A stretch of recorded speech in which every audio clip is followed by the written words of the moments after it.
Eleições, vamos falar disso? Será? Ah, não, eu não quero trabalhar com eleição. Não, você precisa. Tudo que a gente trabalha política faz parte da contabilidade. Olha, te dá uma notícia. Todo, todo candidato no Brasil precisa de um contador. Mas o candidato está vinculado a um partido e todo partido no Brasil também precisa de um contador. Então, é importante que você conheça essas informações, entenda como o governo relaciona, porque vem verbas, né, do fundo partidário que vão ser prestadas contas, vai ter que prestar contas. E também o candidato pode receber verbas de outros locais. Então, a gente tem que entender o funcionamento da contabilidade eleitoral, ficar em dia com as informações, para poder atender essas demandas. Ó, acontece assim, de setembro a dezembro, né, tem uma movimentação que é da candidatura. Então, assim que você fez o levantamento, inscreveu os candidatos, aí começou a campanha. Então, o dia que começa a campanha é porque esse candidato ele foi autorizado. Então, o governo cria para ele um CNPJ. É uma característica peculiar, é o CNPJ do candidato. E aí ele tem que abrir uma conta bancária. Essa conta bancária é sem taxas bancárias, então ele vai chegar a uma instituição financeira e abrir sua conta. Na verdade, ele deve abrir 3 contas. Vou te explicando aqui, né? Então, tem um CNPJ e uma conta bancária. Então, de setembro a dezembro, só pode fazer a movimentação nessa conta.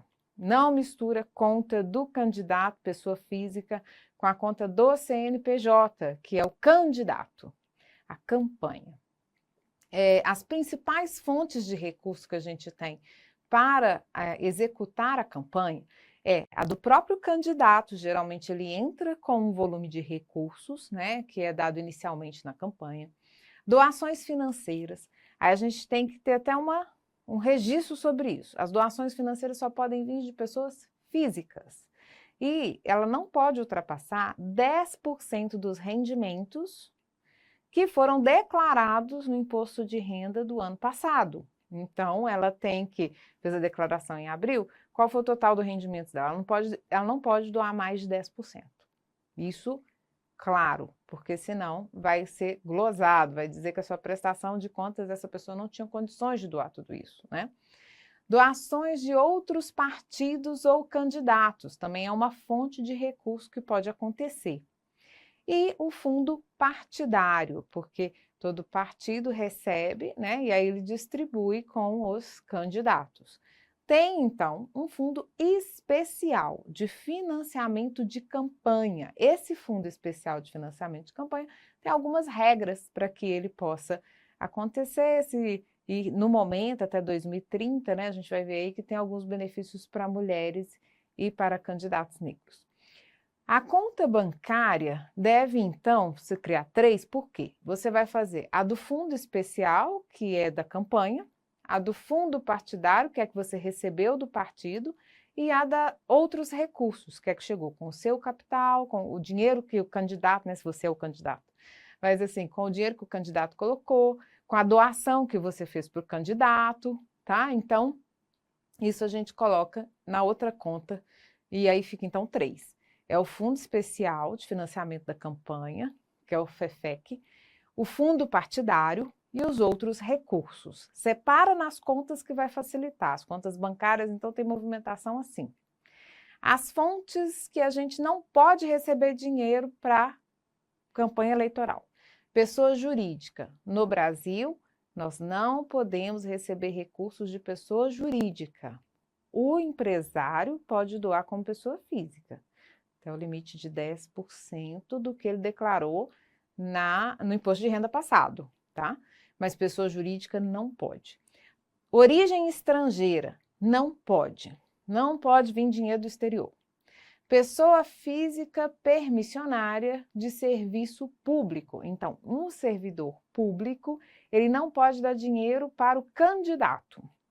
Ele pode dar dinheiro para o fundo, para o partido, mas não para o candidato. Olha só, se a gente entra nessa de que todo funcionário da prefeitura vai dar 10% para o prefeito, para a campanha do prefeito, pensa, né? Aí vai ficar meio complicado. Então, assim, o dinheiro público, que é o que está sendo pago ao servidor, não deve ser reinvestido em campanha, a não ser que ele queira fazer isso para um fundo partidário. Então, ele vai fazer para o PL, para o PMDB, para o PT, mas ele não vai fazer diretamente para o candidato. Também não pode passar de 10%. Mas é uma proteção, né, para o servidor público não se sentir assim coagido. Ó, não podemos receber dinheiro na campanha, doações de criptomoeda. Então, criptomoeda não faz parte das doações que a gente pode receber. Por que o imposto de renda, o que ele tem a ver com a campanha eleitoral, né? Então, lembra disso.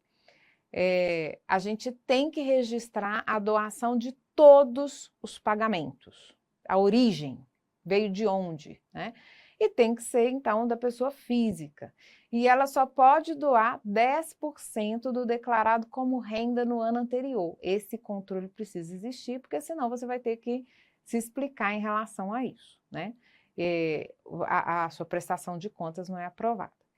Funcionário público só pode doar para candidato político, quer dizer, não pode doar para candidato político. Mas se for destinar, tem que ser via fundo partidário.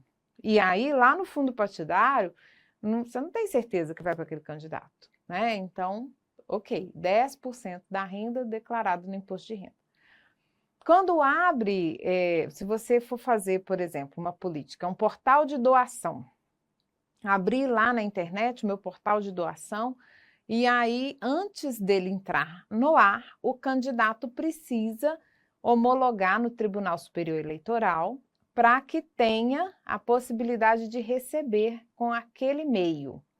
Antes de iniciar o recebimento, tem que ter, então, essa homologação. E aí, eu preciso ter o registro do doador. Então, eu tenho que saber quem doou, mas eu também tenho que cumprir com as exigências da LGPD, eu não vou expor a pessoa, né? Então, o portal pode acontecer, mas eu tenho que homologar no TSE conforme as regras são colocadas. Ó, quem recebe auxílio-doença do INSS também não pode doar. Também não pode ser voluntário em campanha eleitoral, porque ele está vinculado ao trabalho. Ele tem um auxílio-doença, ele não está em condição de exercício. Então, fica contraditório ele pegar o recurso dele de auxílio-doença e destinar para campanhas eleitorais. E também, aí fica uma discussão, né? Porque ele pode, do auxílio-doença, ser uma finalidade de trabalho a qual ele não está mais em condições, mas ele pode fazer outra coisa. Só que aí que vem a Seguridade Social. Por que ele recebe esse auxílio-doença, tá? Então, evite também tudo isso a gente tem que observar as fontes, falando de fontes, né? Para depois falar dos gastos. Tem um sistema que é o SPCE, e ele recebe a prestação de contas. Aí tem uma coisa, se você receber uma doação, você tem 72 horas para declarar a origem. Ó, conta, CNPJ e esse sistema. Então, chegou a doação, você tem 72 horas. Por isso que o negócio é tão dinâmico, né? É um período que fica muito dedicado a isso, porque tem que ter uma conciliação bancária diária. E para que eu posso usar as minhas verbas? Tem um limite para o uso das verbas também, né? Mas eu vou pegar todas essas fontes de recebimento e eu posso usar para fazer um material impresso. Então, a gente fala assim, uma confecção, pode ser a arte, a impressão, né? Propaganda e publicidade direta ou indireta, que aí vai entrar vários recursos, né, de propaganda e publicidade. Instalação, organização e o funcionamento do birô, né, do comitê de campanha e dos serviços necessários às eleições. Também para produção de jingles, vinhetas e slogans que vão ser utilizados na propaganda eleitoral, que é clássico, né? Montagem e operação de carro de som, de propaganda e de assemelhado, propaganda aquele atrás, né, que é adesiva lá e tal. Realização de pesquisas ou testes pré-eleitorais também é um tipo de gasto que pode ser considerado aqui. O limite de gastos, ele é definido por município. Então, pode chegar numa capital que um vereador é 3 milhões e numa cidade do interior que não pode passar de 100 mil. Isso mesmo, né? Porque população, então, vai ser considerado assim. Eu não posso gastar mais de 10%, então, de tudo que foi gasto na campanha, a minha alimentação só pode chegar até 10%, ela não pode passar de 10%. Então, é a alimentação do pessoal, não é o churrasco da cidade, né? Então, a alimentação tem que ser 10% dos gastos da campanha. Aluguel de veículos, até 20% dos gastos. Agora, os serviços contábeis, que todo mundo tem que ter, todo candidato tem que ter, como também o advocatício, que também é exigido, ele não tem limite. Então, ele não está incluído dentro do limite de gastos, tá? O candidato, por exemplo, uma coisa boa de lembrar, né? Que é o combustível. Combustível é um gasto eleitoral que usa demais, né? Você vai se deslocar de um lugar para o outro para encontrar as pessoas, né?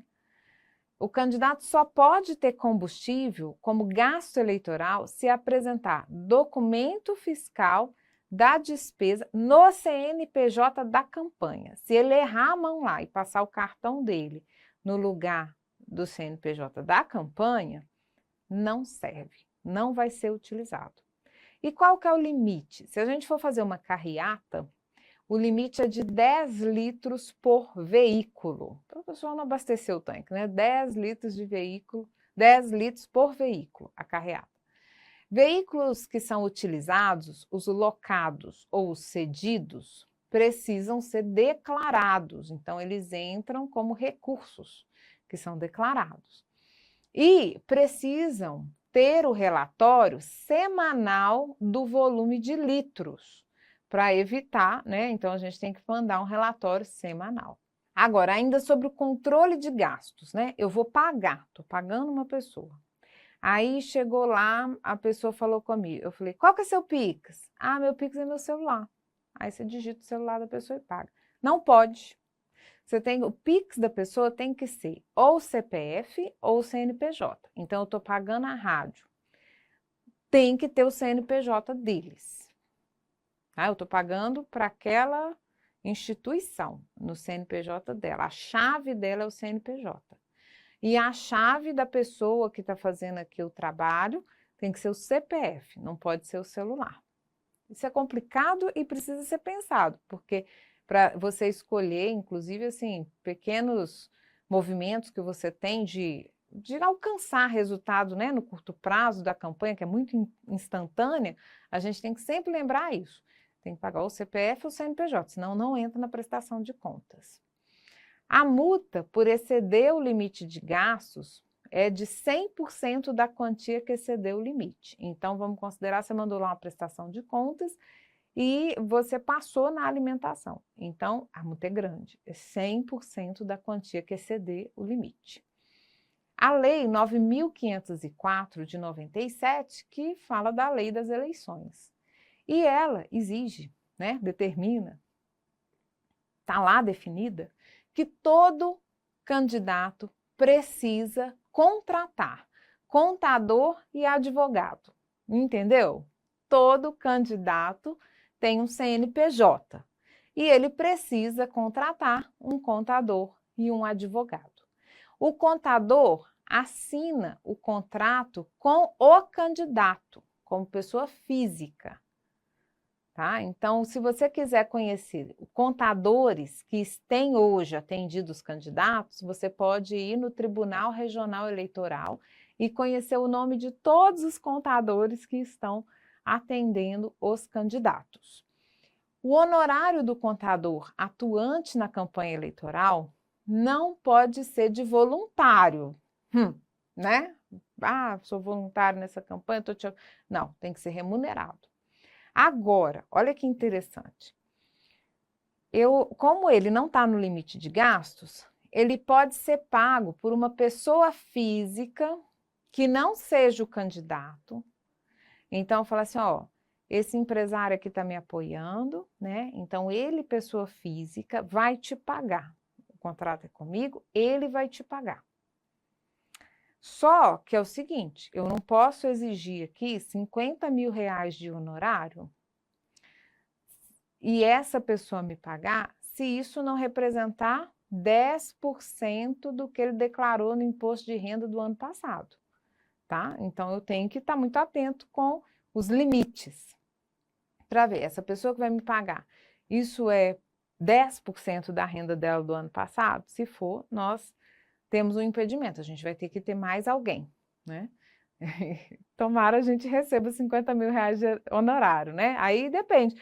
Não é muito, porque se eu estou falando de uma campanha de 3 milhões, se eu estou falando de um presidenciável, então não é muito se a gente for considerar assim, né? Mas é um trabalho enorme. Então, por quê? A gente está vendo, não é o sistema, ele está no governo. O meu trabalho tem sido intenso no dia a dia, de garantir que essas informações sejam críveis, atuantes. Então, eu tenho que estar dia a dia com toda aquela plataforma de pessoas que têm apoiado o candidato para evitar que a prestação de contas tenha algum problema. Por quê? Se a prestação de contas não for aprovada, o candidato também não consegue tomar posse. Olha que confusão, né? Então, muito importante ter tudo isso alinhado. Contratei um MEI e ele só tem conta como pessoa física. Eu posso fazer o Pix? Não, não pode. Porque ele é um MEI. Então, você tinha que pagar na conta da pessoa jurídica. Ele está errado, ele tem que ter a conta dele de pessoa jurídica. Ah, mas agora já prestou o serviço, como é que eu faço? Então, faz um cheque nominal. Agora, se pagar na conta da pessoa física, você vai ter que devolver aos cofres públicos esse valor, porque ele não podia, não estava aprovado que fosse assim. Uma outra coisa que acontece muito é o impulsionamento, né? Eu estou pagando views nas redes sociais, eu estou conquistando pessoas a verem a proposta do candidato. Então, o impulsionamento feito no CPF do candidato não pode fazer parte da prestação de contas do candidato. Por quê? Porque o impulsionamento tem que ser da campanha, tem que ser no CNPJ do candidato, tá? E às vezes já tem a conta, começou a fazer, aí esquece de trocar. E olha, quer saber? Dá uma busca para ver quantos processos recentes a gente teve sobre impulsionamento e que foi um questionamento da prestação de contas. Então, precisa ficar atento com o impulsionamento e os valores são altos, muito altos. O fundo partidário, ele é repassado pelo Tribunal Superior Eleitoral mensalmente. E aí, o que acontece? Se tiver mulheres e homens negros como candidatos, isso aumenta o valor a ser repassado para o partido até o ano de 2030, tá? A promoção da participação política feminina, além da contabilização em rubrica própria do plano de contas aprovado no TCA, também deve comprovar a aplicação que foi ali nos documentos fiscais. Então, precisa ter atenção e é comum o fundo partidário, os partidos, terem 5 contas, então, que é para a feminina e para os negros, além das outras finalidades, né, que são o fundo partidário, a verba específica e os outros recursos. Recurso que for de origem não identificada deve ficar na conta sem ser usado, porque é mais fácil para a prestação de contas. Sobrou dinheiro? Então você tem que devolver, se for do FEFEC, para o Tesouro Nacional, se for do fundo partidário, para o partido e se for de outros recursos, para o partido também. Contabilidade eleitoral, muitas oportunidades. Vamos conhecer mais para que você possa entender a dinâmica desse momento decisivo nas eleições do país, da cidade, do estado.